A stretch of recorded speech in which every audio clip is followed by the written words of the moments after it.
just like bouncing to it. Me too. Hello, everybody. I hope you enjoyed our new theme song. It is the second Sunday of the month, which means it is time for Souletri Spotlight. This month's guest is the wonderful Leah V. Say hey. Hey. So if you are familiar with what's going on, sit back, call in. The number, as always, is 646-690-2976. If you don't know what's going on, I mean, maybe you accidentally typed in cityworldradio.com or skycrescentradio.com and found yourself here. This is true. Right? I don't want to, make you feel not loved. But what goes on is every month we get an artist in here and we just sit and chat for an hour and play some music, normally leading up to the Souletri Spotlight show. I say normally because this month we are not having one, so this is more of a retrospective than anything. So I don't have to do a very poor impression of a club promoter halfway through this. Sometime in October, I heard. Right?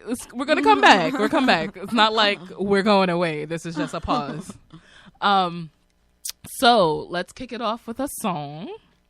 Our amazing producer, Jade, who never talks despite... She's going to talk one day. She likes to remind me that that's not her job, and I like to remind her that that's going to change. But for someone who doesn't talk, she has an amazing voice and is a wonderful singer who just shot... It was 2 weeks ago, right? Who just shot her video 2 weeks ago, and now it's out. And this is Jade with Where Have You Been All My Life?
game to me. I've been waiting here oh so patiently. I could stare at you all night.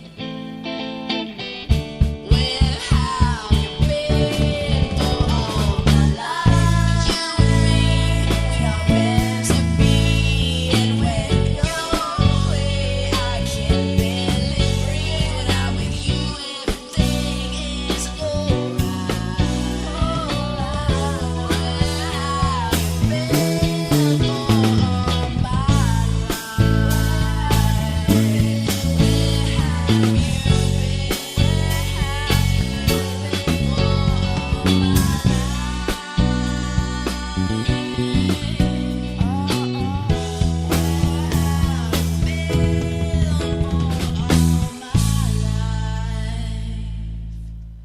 All right, so that was Where Have You Been All My Life by Jade. So, hey, Leah. Hey, hello. Hello. All right, so I'm going to let you tell me, like, where you're from, all that jazz. I'm going to let you know I have a little beef with you about it. What? I can't. I'm sorry. Anytime somebody's like, I'm from the Bronx, I was like, really? Okay. So the Brooklyn girl comes out of me. No.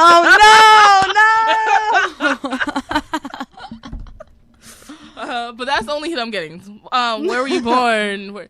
All that jazz. Tell me how you became a poet. The poet that's sitting before me. Oh, wow. I like to make it sound all like artistic and mystical. Yeah, that's how I feel. Artistic and mystical. That's a great way to put it. Well, born and raised in the Bronx, 206 in Bainbridge, Marshall Parkway. Okay. Shout out Okay. the X. Shout out that 718. This is a BK show. How did I start? I mean, I've been writing since as long as I can remember. I started, I was in the middle of like kindergarten trying to write Roses Are Red poems in the margin, like I was put on early, thankfully. Shout out to my parents. And I was always about the written word, but it wasn't until a few years ago that I got into spoken word and performing heavily. I think that in the digital age as a writer, you get a lot of rejection from publications and whatnot. So, on the stage, nobody tells you no. So, I mean, they can boo you, but but they're not going to tell you no. So that's how I started, and you just keep coming back after that. After the first couple shows, you just want to keep coming back. I found a couple spots that I regulated. Tell us about those. Where can people find you and stalk you when they? Well, my I have a residency right now with the Inspired Word. So shout out to Michael Geffner and Marvin. I can't pronounce his last name, but you got to the end of your residency to figure that out. Yeah. At least a year. But so I'm usually at the Parkside Lounge a couple times a month. They do shows Mondays and Tuesdays. It's it's actually a great platform for artists just starting out because they have an open mic segment and then they have 20-minute features. And they do a couple different things right now. They have a couple off-Broadway shows, the Triad Theater, Elizabeth Street Garden. They did a couple of those. And then they also have another venue in Brooklyn, Barrett Street, Hellphone. So I actually have a feature there on the September 28th, Friday, September 28th. I have a Titillating Tongues erotic poetry feature. Ow! Yeah, that's my second time doing it. And when I first did it, I was like, I think I held back a little bit. I was very all my images everything was very subliminal. But then after seeing the other features up there, and they were all types of explicits. So I'm stepping it up. I have a couple new pieces. It should be a good time. It's a really great environment. There's a lot of body positivity and it's a good time. It's one of my favorite shows. Nice. Yeah, so you can find me either one of those locations a couple times a month. Cool. So tell me about that moment, because you were talking about writing all the time. Mm-hmm. What was that moment that you're like, actually, I think this is what I'm going to do with my life? Man, I think it was in college because I was a psychology major at SUNY Cortland. Shout out. I was an abnormal psych minor. Oh no, I was being the operative word here. On, it fell flat. Where's the sound machine so I can do the germ? You have me on guard with the BKBX beam now. No, but I was a psych major and I was taking these classes and I just I was trying to find something that would give me a career that I can monetize, you know, which isn't exactly poetry, or so we've been told. And eventually, you know, I was in class like writing poems in the margin. So I was like, you have to stop fighting it after a while. So I switched over to English. I have an English and professional writing degree. And I'm still figuring out where to go with it. I'm hoping to self-publish my first compilation this year, hopefully by winter. And I have a website now, leahvspeaks.com, so you can catch all my shows, all my videos, any written work, anything published, and of course unpublished. Because there's a whole lot of that. No. But, you know, it's a struggle. No, I feel that. I definitely feel that. So I guess my big thing is like we hear a lot of slam poetry. We hear a lot of but like what to try and find the right way to say it. What like busted people? Because I feel like a lot of things that stop people. I know, particularly me. I had that like year when I was 7 years old. That was like, I can be a writer, guys. And then when I was 8, I was like, no, I can't. Came and went, huh? That quick. It went through. I did like a little whole like performing at my block party and everything. And then I was like, I'm gonna sit down because y'all were so mean to me, letting me do this and embarrass myself. You can't embarrass yourself with poetry. That's the beauty of it. I always tell people there's no such thing as bad poetry. It's a form of free expression. So I guess that's the question. Why was it like poetry that grabbed you in terms of all the types of writing that's out there, fiction, prose, everything? What was it about poetry that was just like, this is me? I think there's a type of magic in saying a lot by saying a little. I think a lot of poetry has to do with, you know, condensing your thoughts. I like using elevated language. I like lots of big words, and I like to say things without saying them directly. And I think, I mean, in a lot of ways you could say that's like a human like defense mechanism, you know, like I can talk about pain without saying like I hate myself directly. I can just say it in what I like to think is a beautiful way. There's your psychology really. Hey! So I'm definitely gonna test this. You know, you're not leaving here with us without like giving us a poem. I'm ready. Yes. I have some ready lined up. You let me know.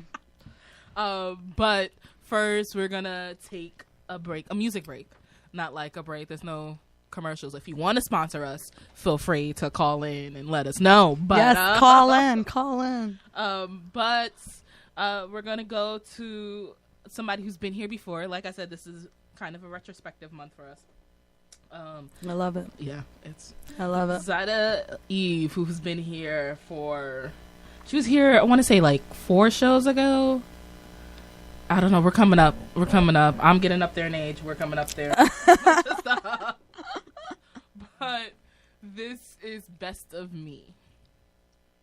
Next message.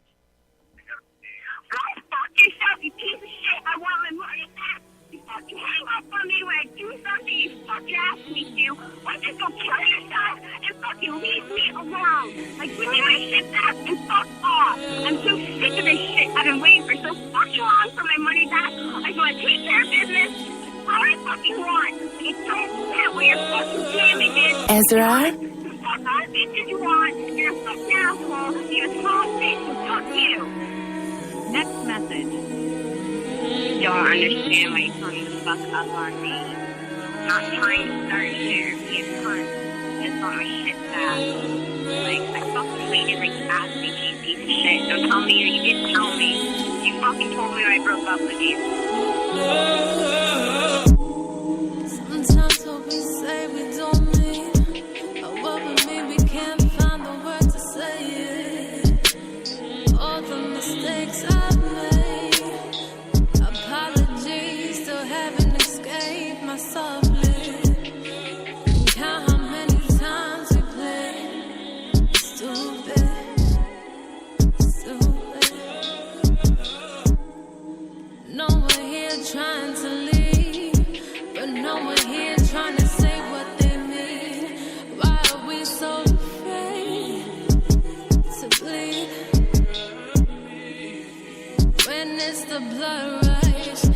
keeps us alive. Are you alive? Are you alive? I am on occasion. Ezra, I'm smoking. When I'm drinking, when I'm sleeping. Am I really alive? In a disguise, losing my life, losing my life.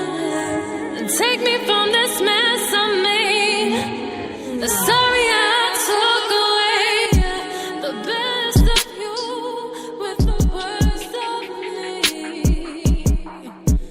Take me from this mess I made. Sorry that I took away the best of you with the worst of me, the worst of me. This mess of me. Fix that, keep that, be that, so good. Speak up, don't talk back. What is that? Open your phone, let me see that. Damn, you never trust me.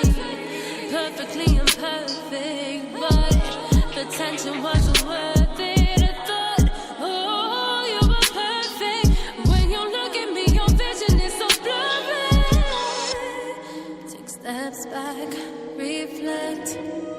Moving on, regret. Loving you, romance. What did we do? Upset. Just wanna know what's next. Calling you, no text. My heartbeat is poisoned. Poison.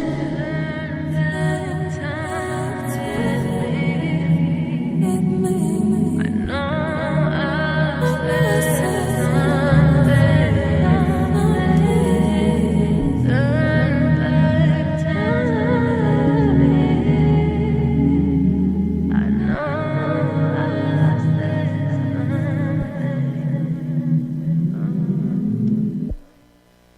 Also, sometimes I like to pretend I'm a singer. Yeah. There's a bunch of phases that I went through, and I was just like, I can do that, and then find out quickly, no, you can't. Yeah, I gave up on that singing life long ago. Long ago. If I had $1 every time somebody asked, though. Yo, same. Or So- rapping. Yep. So have you ever thought of rapping? No, because then I would be a rapper. Like, please understand there is a difference. There's such a difference. There's such a difference. You can't be... To me, the biggest thing is I don't like being tied to a beat, right? So, like, if... yeah, there's some rhyming, but I also don't have to rhyme. I don't have to follow a count. I can do 3 in a row and then go off on a tangent on something different altogether. Like, that's the magic. The magic. Magic of poetry. Yes, exactly. Speaking of, how about... I know I said earlier I'm not going to put you on the spot, but I'm going to put you on the spot right now. All right. So why don't you explain before I'm gonna give you a second to like think, but before, Okay. why don't you explain to us a little bit of your process, like when the poem is coming up? Oh shoot. My process, like how, I mean, for me, it begins by itself. You know, the inception has nothing to do with me. That's how it feels, honestly. When it comes to you, it comes to you. And I think that you just, for me, I get it all out in whatever form it takes. And then the editing process, that's the brutal process. Right? I call it the butchering process because that's when you have to go out and really chop it all up and go over it and say it over and over, you know. And then for me as a performance poet, it's like, some things written don't always translate when spoken, so you have to go back and forth for a while. I use a lot of alliteration. Sometimes you can use too much alliteration. Get a little tongue-tied.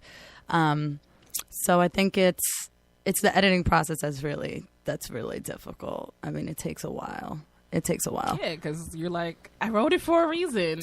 Yeah. You have to argue with yourself. Yeah, exactly. You yeah. really have to argue with yourself and decide, like, can you let it go? Can I let this line go? Can I let it go? Can I say goodbye? Right?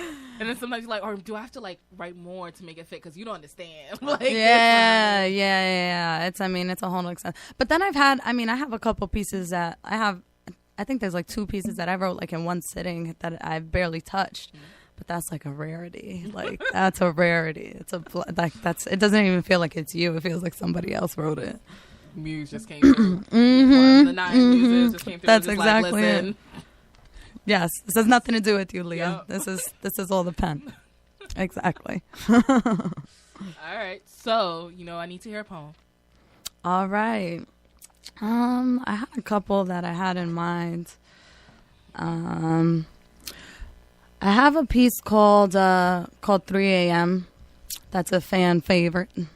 And I wrote it at 3 a.m. I think that a lot of artists suffer from a little bit of insomnia. That piece that we find in the middle of the night is, I think your artistry can really like speak to you in a way that it doesn't when it feels like the world is all up in your face. And I've been dealing with some mental health stuff recently, and I think this is like very reflective of that. Disclaimer. All right, so this piece is called 3 a.m.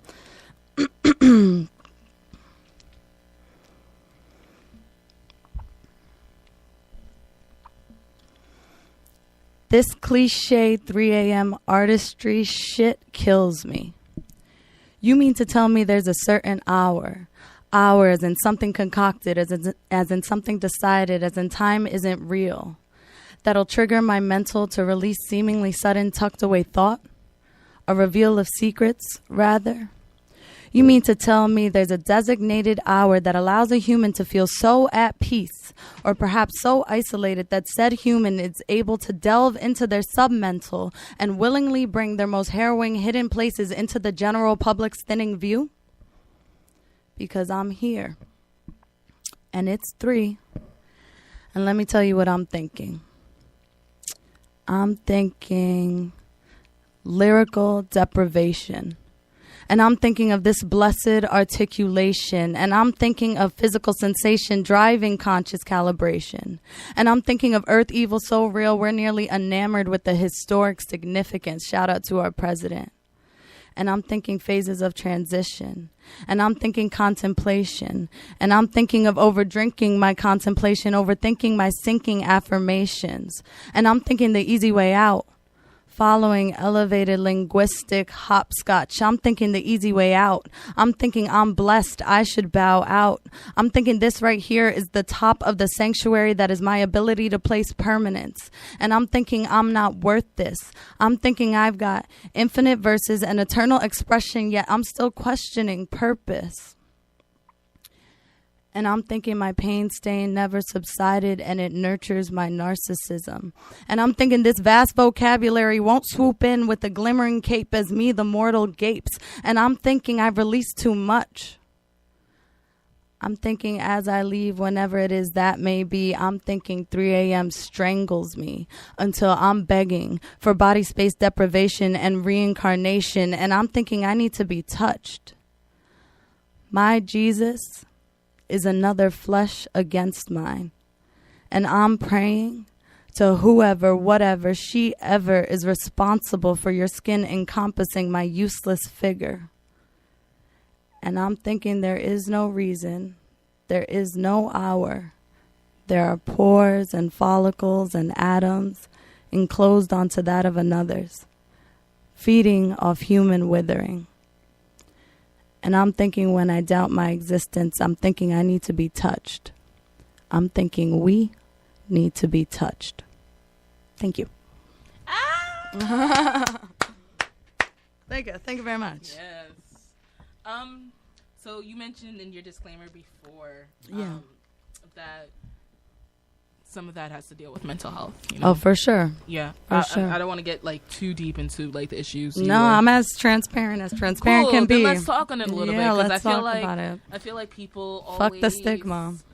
Thank you. Yeah. I feel like people are always like either romanticizing a link between art and Oh, mental don't health. I know? It's so funny that you use that word because I say that all the time. Yeah. Yeah. And I'm just like, nah, like people don't have to be always going through something to be a great artist, but at the same time, like, don't belittle it because you're like, oh well, that's their process. Yeah, Or well, I think for a long time I thought that, I think for a long time I thought that in order to create something that I had to be in the midst of it, I had to be going through it in order for it to come out the way that I did, which could be a justification, it could be part of the spiraling, it could be all of the above. And I think now that I'm dealing with it on a medical level, I mean, now that I'm getting treatment and I'm talking to somebody about it and I'm discovering that there are roots to this, that you have to use the arsenal,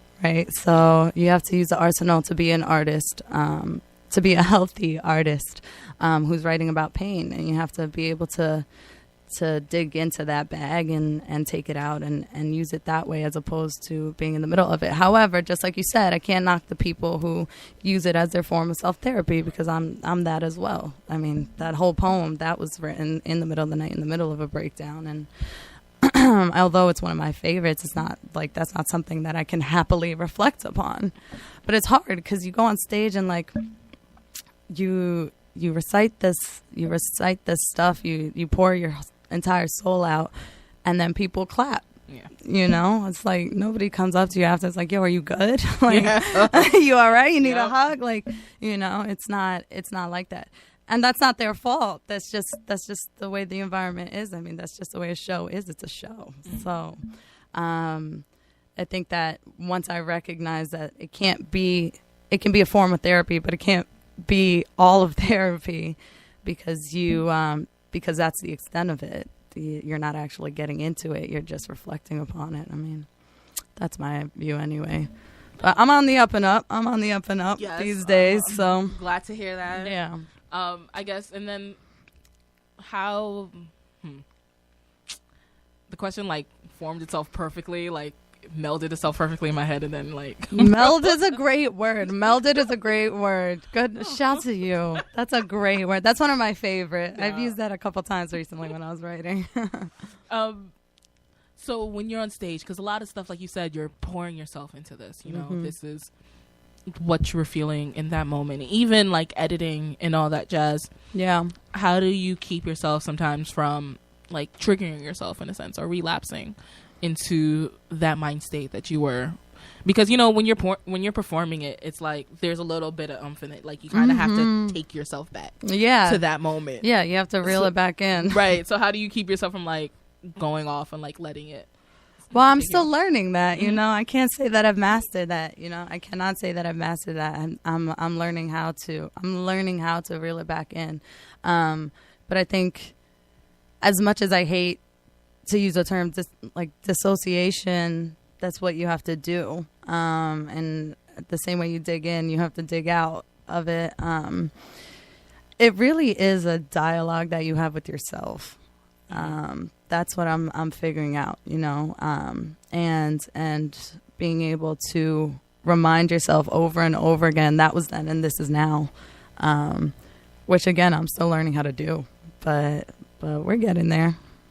You have to say it over and over and over, right? This is me manifesting. We were talking about manifestation. I am manifesting that I can reel it back. Yep, I said speak it into existence. That's what I'm doing here. Yep. All right, so we're gonna I'm gonna take a break from the past a little bit. Let's talk about the future. Yeah. So if for some reason 5 years from now I had you back on the show, well, not for some reason because you're awesome, but if you were back on the show in 5 years, what would you like to have said you accomplished? I mean, I need to have at least a couple compilations done, published out there. Hopefully a little successful. And I think that, 5 years, how old will I be? 31. Woo! Yeah. But no, I'm just saying that when somebody can say in 5 years I'll be 31, I'll be like, someone past that. So I mean, I think I want to have some works done. I definitely want to have found some way to make my art form a financially stable, interweaving of things. I was the goal to get those 2 points to meet. Yeah, exactly. To get those 2 points to meet. But I just want to be at peace with myself. And I want to, just like we were just talking about in the past, I want to be able to reel it back all the way back. I want to be able to jump in and jump out, which I'm still learning how to do. But I definitely want to have a few published pieces. Maybe I'll have my own show. I don't know. Put together my own thing. Not this kind of show, but like a performance show, something like that. I don't know. The possibilities are endless. That's true. That is true. For sure. All right. So we are going to take another music break. Next up is someone who I'm biased. She's just amazing. Is she from Brooklyn? I don't even know. Tatiana, when we talk, if you're listening, let me know next time. That might determine how much I love you. So, but she is going out with the label Noir to Augusta, Georgia next weekend. Shout out to them. They know that I love them so much. I consider myself like the surrogate aunts of that group. The surrogate aunts, yes. But I'm okay. So here's the thing, real quick, before we get into the song. I am very much trying to get on the bougie auntie track. Yes. I don't want any kids at all, but I want to be the one that I can be like, there. Yo, this is what you can get away with. This is what you really can get away with. I am that aunt. That's me. Shout out to my sister Aita, my nephews Joey and Matthew. If y'all are listening, Titi Leah loves you. Yes. But yeah, so shout out to the whole label Noir. I hope you guys have an amazing time, have an amazing show next weekend. And this is Tatiana Owens with Happy Cloud.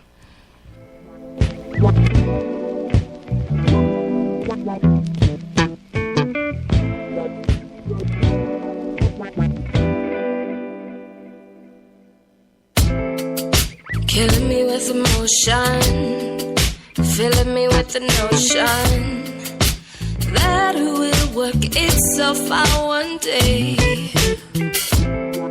But you work it like dominoes, the wrong move will unfold.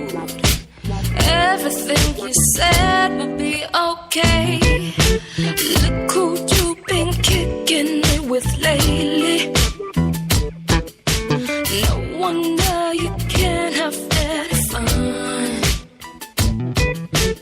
Moving ahead with or without you, baby.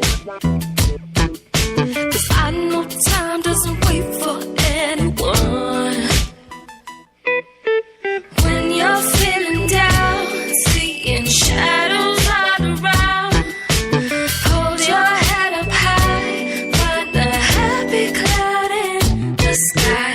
Nothing can compare to the feeling in the air when you're sitting high on a happy cloud in the sky.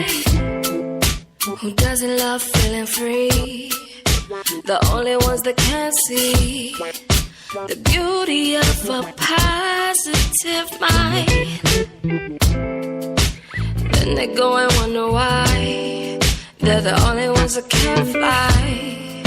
Simple thoughts can change your whole life. Look who you've been kicking it with lately.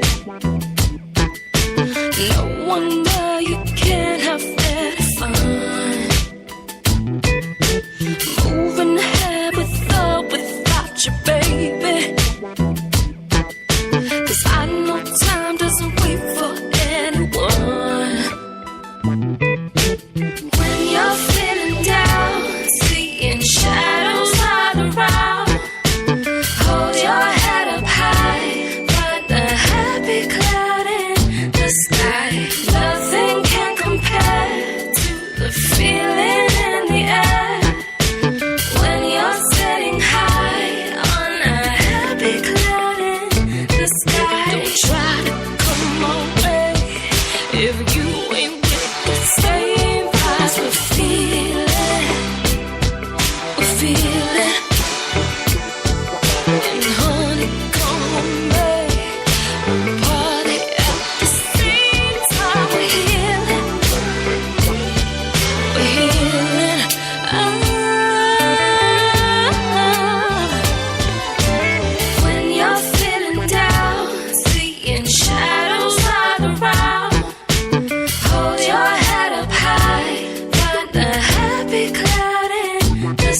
sky. Nothing can compare to the feeling in the air when you're sitting high on a happy cloud in the sky. When you're feeling down, seeing shadows all around, hold your head up high, find a happy cloud in the sky. Nothing can compare, feeling in the air when you're sitting high.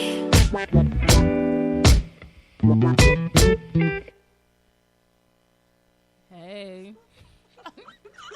And we're back. And we're back. So I'm like jamming into this song and stuff. You know, you let time get away from you. So It was a great track. Yeah, it was, right? And Tatiana Owens, she's not with the label anymore, but she also reminds me of like my friend Tatiana Rain. And so I was just telling them, I was like, I need to stop having so many people I know in my life with like the same name. Fun random fact about me: my name was almost Tatiana. My mom likes to tell me after her favorite perfume. No. I was named after Princess Leia from Star Wars. What kinds of? My brother Julian was like 3 years old. And they were gonna name me some ridiculous Puerto Rican name. I think it's not ridiculous. It's my grandmother's name. I'm sorry if you're listening, Dad. They were gonna name me Rosaura, which just sounds pretty in Spanish, but in English it's like Rosaura. And then so in school they would have been like Rosaura Gonzalez. And you're like, oh, come on. Exactly. Roll it the R, please. Right. No, but my brother was like 3. He came in the hospital. He had just seen Star Wars, and he wanted me to be Princess Leia. So they decided on Leah because of that. Fun facts. Yes, fun facts. Cool. So we talked about what you're gonna be doing soon. Yeah. You kind of skidded right back by it though. You were just like, September 20th, 5 p.m. I mean, in terms of shows, like, I mean, that's really what I have in store right now. Is I'm focusing on my residency. I pick them up left and right. So it's like, you know, I mean, I've been much more selective these days because I'm learning how to preserve my energy, you know. And when you say yes too often, then you're drained. Then you don't have time. Gone. Yeah, and how can I create if I'm just performing all the time, you know? So I'm stepping away for sure. But I definitely I have that one on the 28th. I have Souletri whenever they decide to. Yeah, we'll be back. Yeah, so sometime in October I'll do that. Oh, October 4th. There we go. Shameless plug. October 4th, I have this collab with Civilization at 3 on Instagram, Civilization at 3, and 3THREE. It's going to be a combination of an art show and a spoken word segment. So I'm actually bringing my little squad along, my little poet squad. So it's going to be me and a few of my homies, Sav B, Queen, Dean, Suhaila, all these, the peoples. You know, us poets, we don't really run in packs, but I'm trying to make it a thing. We're trying to make it a thing. Like a wolf pack of poetry. Yeah, you know, because all the rappery rappers, they get all the squadness. They do. No, that's just like the best way of putting it. So I like to always ask somebody, what would you tell the you of 10 years ago? So like anybody that's like listening to this now, trying to get into it, you know, it's a little bit of like, what advice do you have for them? But also like the you that was like, I think I can do this, all that jazz, or just even existing. Like, what would you tell them, especially in concern with your poetry and your art?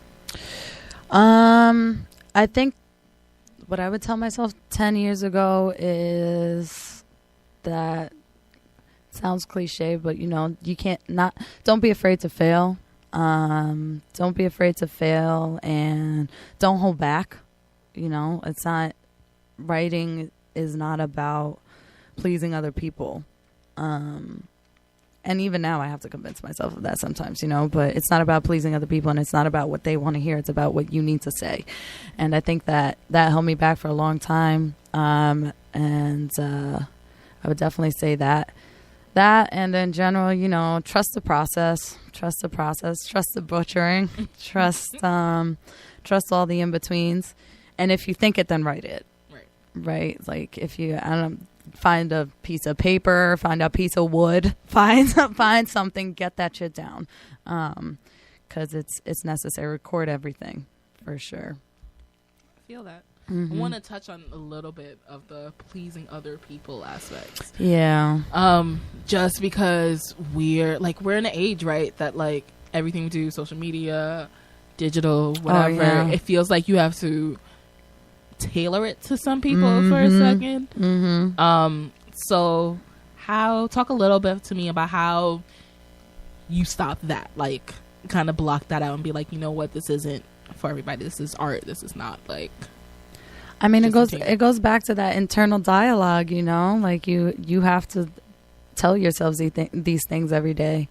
I think that I have a tendency, so I do consider myself a spoken word artist. I'm a poet and a spoken word artist, and I think that I use a lot of hefty language, extensive vocabulary, if you will, and I try not to tone that down for the sake of being universal. You know, I'm not trying to dumb it down for anybody. Like, get a dictionary, you know, figure it out in context. We learned that in school. Yep. Context clues. Exactly. Context clues, you know, but, I mean, I think that it just has to go. You have to remember your why. You have to remember your why. I mean, that's really what it is. You have to remember why you're doing it. And if you're doing it for other people, then you shouldn't be doing it. But you have to ask yourself that all the time. I definitely still do. So for sure. Yup. So, you know, kids out there, you youngins. Oh, shout out to my other nieces and nephews.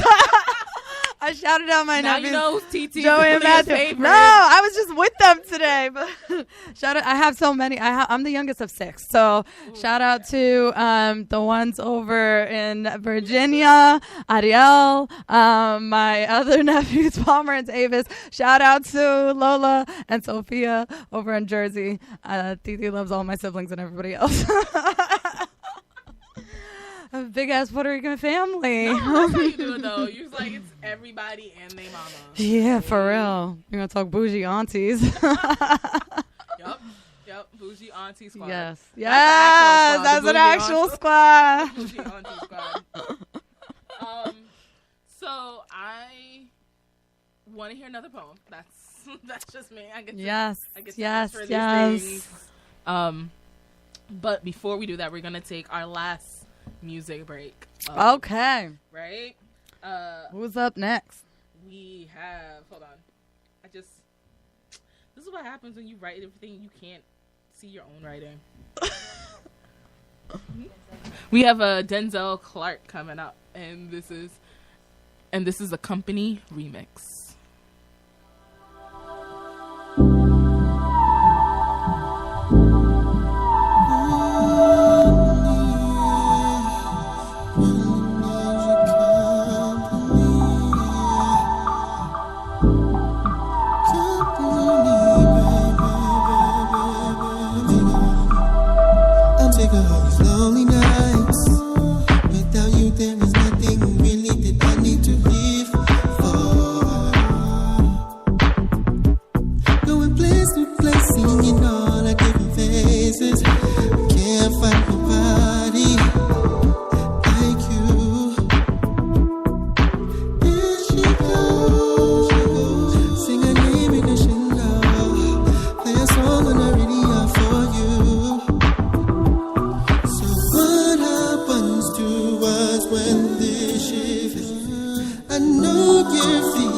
So here's one quick question. I've been searching for a real one. Cause for them wealthy. That's something I can wait for. So here's one quick question. Company, got my tongue on your tongue and I move it the like you want me to. I'm moving little to the left, a little to the right. With the neighbors who know my name. Tonight, company, got my tongue on your tongue and I move it the like you want me to. I'm moving little to the left, a little to the right. With the neighbors who know my name. By the end of the night, tonight.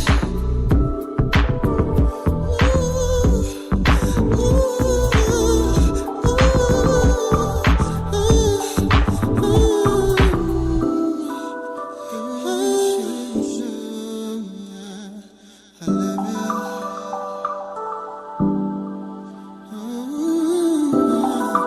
Can you shoot?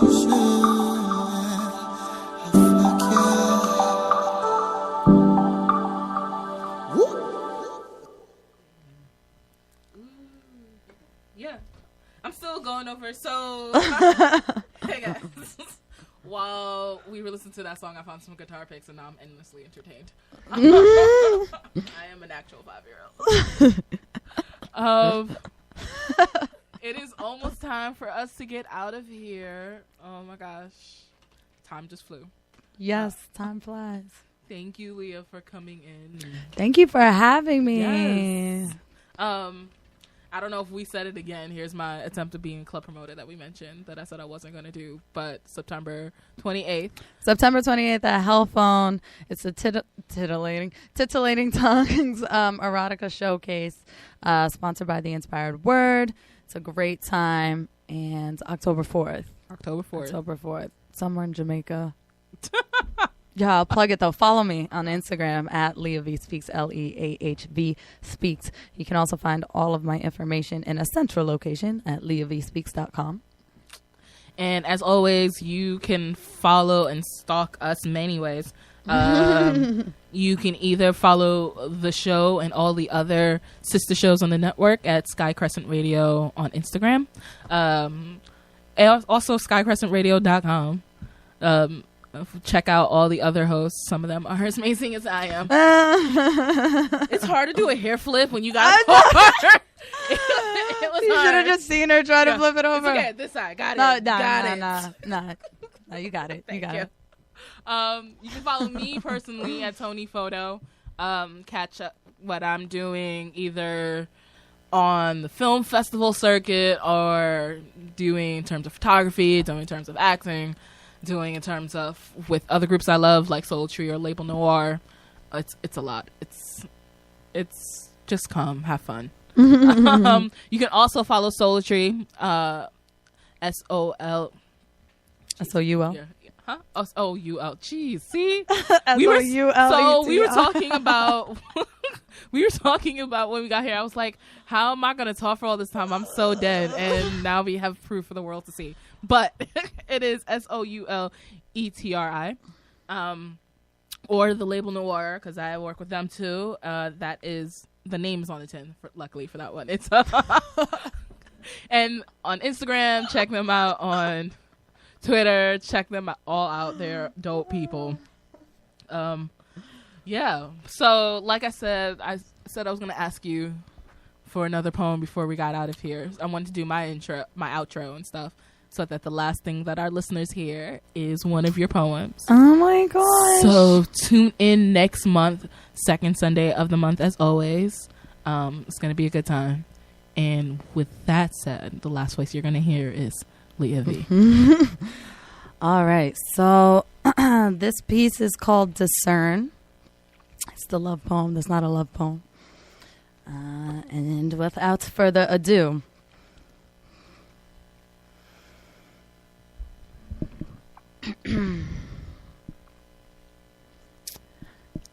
I never learned how to lyric a love poem because the love poems that I studied were all unrequited.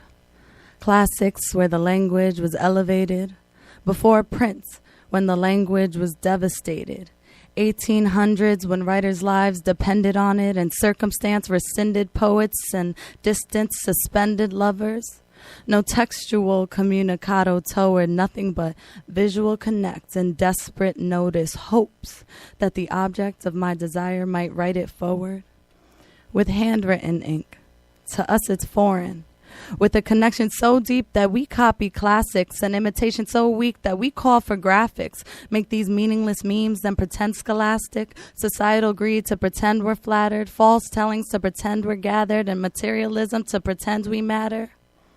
I bet our predecessors bathe in laughter, chuckling at our forever after pitter-patter. But we wasn't taught. I had to fall through fear before bearing an awe, before believing a call or a need to enthrall. I never learned how to lyric a love poem, but here's my writing on the wall. Here's my attempt, and let the ghosts of Wuthering Heights reflect upon my repent. Love. Love wasn't your freckles falling upon my face or feelings of gratitude forced upon his grace. Love wasn't Yeats telling us of life and death. It was me feeling your air when I held my chest. It was you staying silent when my voice turned bass because I was obsessed with the news and resented your whole race. It was you against me with your skin as my lace, with your lick as my savior, my mouth as a traitor when I told you that this pen is my best fucking failure, yet you recited my lines as though your tongue had them tailored.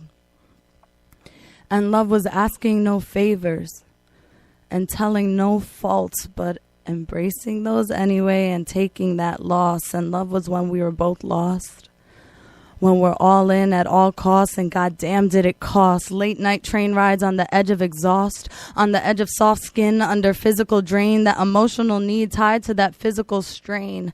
And love was when you inherited my pain, when I said he took my body and you said, but not your reign, not your sane or your left lane or your words or your message that you swear act as chains. He never took your sane, your inner control or your ability to obtain. We agreed he took my passage, affected who I became, but you came here to claim.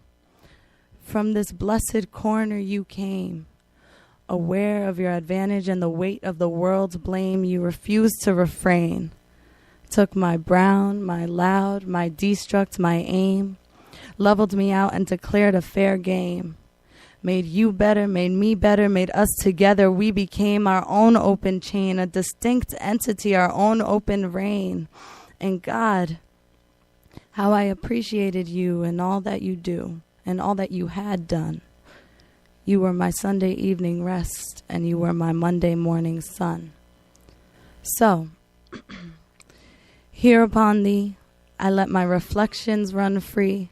No 14 stanza sonnet, no iambic ABC, no Annabel Lee or foreshadowing, no difficult prose or low than 16ths, just little comminglings from me to my sea. But as an ode to thee, to those who have paved the way for millennial poets such as me, here's a quick finale 3. After all, the greats know far more than we. Louis Bogan wrote, who can discern when love is over? What the wise doubt, the fool believes. So who is it then that love deceives? And I thank y'all for patiently awaiting my piece. Peace.